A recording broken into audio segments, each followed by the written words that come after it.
मराठा आरक्षणाच्या प्रश्नावर पुन्हा एकदा राज्यातील वातावरण तापले। मनोज जरांगे यांनी भर उन्हात पुन्हा नव्यानं उपोषण सुरू केलं असताना दुसरीकडे राज्य सरकारकडून तोडगा काढण्यासाठी हालचालींना वेग आलाय। विशेषतः मराठा उपसमितीचे अध्यक्ष मंत्री राधाकृष्ण विखे पाटील आणि आमदार प्रसाद लाड हे या प्रश्नावर समन्वयाची भूमिका बजावत आहेत। मराठा समाजाला टिकाऊ आणि कायदेशीर दृष्ट्या भक्कम आरक्षण मिळावं, तसेच कुणबी नोंदी सापडलेल्या मराठ्यांना तातडीनं जात प्रमाणपत्र मिळावं ही जरांगे यांची प्रमुख मागणी। राज्य सरकारनं वेळोवेळी विविध समित्या, नोंदी तपासणी आणि कुणबी प्रमाणपत्र मोहिमेद्वारे आरक्षणाचा मार्ग मोकळा करण्याचा प्रयत्न केला। मात्र प्रत्यक्ष लाभ मिळण्यात होत असलेला विलंब आणि सरकारकडून स्पष्ट भूमिका न घेतल्याचा आरोप करत जरांगे यांनी पुन्हा उपोषणाचा मार्ग स्वीकारला। याच पार्श्वभूमीवर आतापर्यंत नेमकं काय काय घडलं याबद्दल सविस्तर माहिती जाणून घेऊया आजच्या व्हिडिओतून। नमस्कार, मी अवंती भोयर आणि कॅमेऱ्यावर आहे सिद्धेश कांबळे। 30 मे पासून मनोज जरांगे यांनी पुन्हा एकदा रणरणत्या उन्हात उपोषण सुरू केले। त्याआधी 22 मे रोजी आमदार प्रसाद लाड यांनी जरांगे यांची भेट घेत त्यांच्या मागण्या समजून घेतल्या होत्या।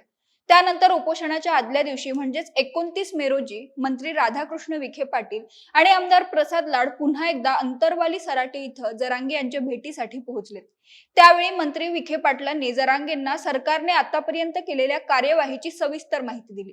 मंत्री राधाकृष्ण विखे पाटील म्हणाले की शिंदे समिती स्थापन केल्यापासून राज्यात 58 लाख कुणबी नोंदी सापडल्या असून त्यापैकी 12 लाख प्रमाणपत्र देण्यात आले आहेत। मराठवाड्यात 3,08,898 लोकांचे अर्ज प्राप्त झाले आहेत। यापैकी 3,02,51 लोकांना दाखले मिळाले। शिंदे समिती स्थापन झाल्यापासून मराठवाड्यात 61,000 प्रमाणपत्र वितरित करण्यात आले आहेत।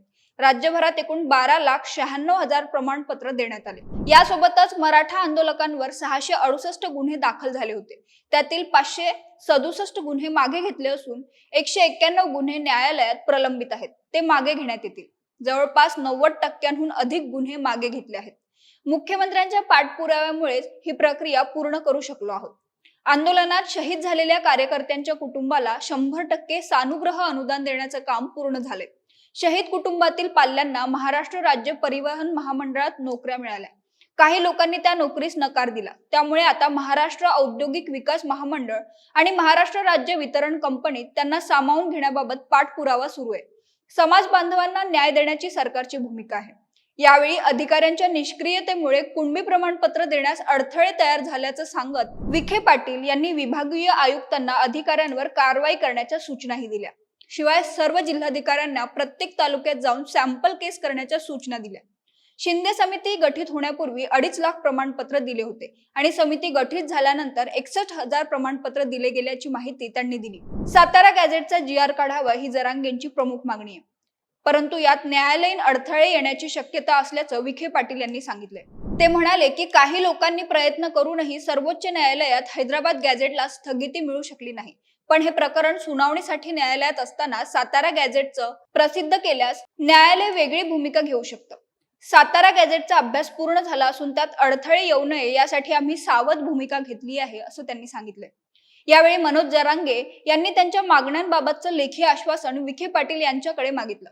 त्यानंतर उपोषणाच्या दिवशी विखे पाटील हे लेखी आश्वासन घेऊन पुन्हा एकदा जरांगेंकडे पोहोचले। एकूण 12 मागण्यांचा ड्राफ्ट त्यांनी जरांगेंसमोर विचारासाठी ठेवलाय। या ड्राफ्ट मधील मुद्द्यांवर मनोज जरांगे आता अभ्यासकांशी बोलून त्यावर निर्णय घेणार आहेत। यातील काही महत्त्वाचे मुद्दे असे की मराठा समाजासाठी मराठा आरक्षण कक्ष सुरू करण्यात येणार आहे। येत्या 1 महिन्यात हा कक्ष सुरू करण्यात येईल। मराठा समाजाच्या कुणबी नोंदी शोधणं, कुणबी मराठा प्रमाणपत्र वाटप आणि जात पडताळणीसाठी एक हेल्पलाईन सुरू करण्यात येणार आहे। तसेच मराठा आंदोलनात मृत्युमुखी पडलेल्यांच्या वारसांना येत्या 15 दिवसात अर्थसहाय्य देण्यात येईल। कुणबी मराठा, मराठा कुणबी प्रमाणपत्र देण्यात कुचराई करणाऱ्या अधिकाऱ्यांवर कारवाई करण्यात येईल। तसेच कुणबी प्रमाणपत्र वाटपासाठी आता SOP तयार करण्यात आली आहे।